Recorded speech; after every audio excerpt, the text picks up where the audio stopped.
Stéphane Mortier, bonjour. Bonjour. Première question, les entreprises françaises, d'ailleurs comme les entreprises du monde entier, doivent prévenir de nombreux risques, notamment ceux liés à la chaîne d'approvisionnement, à leur chaîne d'approvisionnement qui est éminemment stratégique pour les entreprises. Pouvez-vous nous préciser quels sont les grands domaines de risque en la matière ? Alors effectivement, la chaîne d'approvisionnement, c'est l'enjeu stratégique des entreprises et je dirais de leurs activités, de leurs process. Mais il faut entendre par chaîne d'approvisionnement cette chaîne, je dirais, au sens large. Il ne faut pas se limiter à la chaîne logistique, ça va bien au-delà. Donc la chaîne d'approvisionnement, c'est la supply chain, comme on peut l'appeler chez nos camarades anglo-saxons. Et donc c'est l'ensemble des fournisseurs et des parties prenantes sur un process de fabrication d'une marchandise, je dirais du matériau initial à sa vente au détail, le cas échéant. Alors, les grandes catégories de risques, je dirais que la première, c'est peut-être le risque géopolitique. Que se passe-t-il dans le monde? Qu'est-ce qui peut avoir une incidence sur cette chaîne de valeur? Ça, c'est la première catégorie de risques, et on y reviendront. Deuxième catégorie, eh bien, c'est les fragilisations des organisations, comme on dit en matière de sécurité économique. Donc, c'est tout ce qui va venir contrecarrer la bonne marche de l'entreprise, tout ce qui va la fragiliser et évidemment, peut-être, l'exposer à des risques financiers, des pertes de trésorerie, etc., etc. Et donc, ces trois types de risques, géopolitiques, désorganisation, fragilisation et risques financiers, sont intimement liés et interpénétrés, je dirais. Il y a une forme d'interdépendance entre ces risques, qui fait que la chaîne d'approvisionnement, où qu'elle soit attaquée ou que le process puisse être enrayé, eh bien, va générer ces trois types de risques. On parlait des équilibres. Gérer, c'est prévenir. Anticiper autant que faire se peut. L'élargissement possible des BRICS à d'autres pays, notamment producteurs d'énergie, matières premières, peut-il impacter les équilibres économiques mondiaux ? Alors oui, c'est vrai que depuis quelque temps, les BRICS ne sont plus que les BRICS, mais viennent s'adjoindre l'Argentine, l'Égypte, l'Éthiopie, l'Iran, etc. Oui, des incidences sont possibles sur les équilibres économiques mondiaux.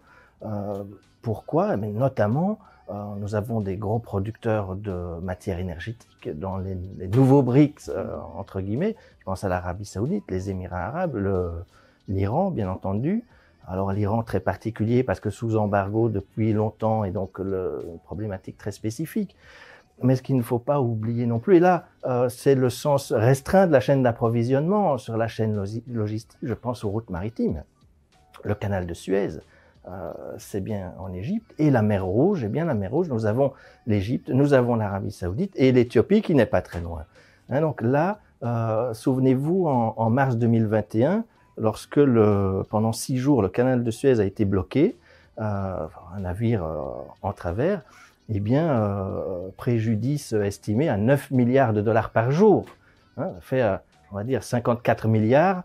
Dans le monde, on a environ 90 pays qui ont un PIB inférieur à ces 54 milliards de dollars. Alors, il faut s'imaginer un petit peu ce que cela peut éventuellement avoir comme conséquence si les BRICS avaient des politiques communes sur, je dirais, une volonté de contrecarrer d'autres puissances, notamment sur les routes maritimes. Il est important de préserver la souveraineté des entreprises françaises, mais il est aussi important de préserver de l'agilité, de la souplesse dans les relations économiques. Mais est-ce compatible ? Alors je pense que oui. D'ailleurs, si le monde est composé d'États souverains qui ont donc leur souveraineté économique, leur souveraineté alimentaire, etc., etc., mais sont pleinement inscrits dans une mondialisation des échanges, qui plus est dans l'Union européenne avec un marché commun quand même très important. Et les derniers rapports, l'État et Draghi viennent appuyer sur cette interdépendance des économies européennes, mais bien au-delà évidemment. Que serait-on sans nos partenaires américains, chinois, africains, dont nous sommes tous interdépendants? À titre d'exemple, un Airbus, c'est 350 000 pièces. Toutes les pièces ne viennent pas de Toulouse, elles viennent du monde entier. Donc on ne pourrait pas aujourd'hui fournir un Airbus à une compagnie aérienne si nous n'avions pas ces relations économiques avec les pays du monde entier, et ainsi de suite pour chaque produit. Donc, et là aussi, ce sont des chaînes d'approvisionnement.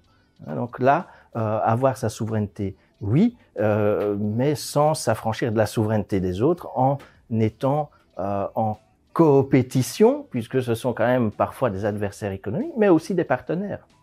Et donc, il y a un équilibre à trouver, tout en gardant nos intérêts, je dirais, fondamentaux en matière économique, industrielle et scientifique, ce que l'on sait faire sans se couper du reste du monde. Merci Stéphane Mortier pour cet échange. Je vous en prie.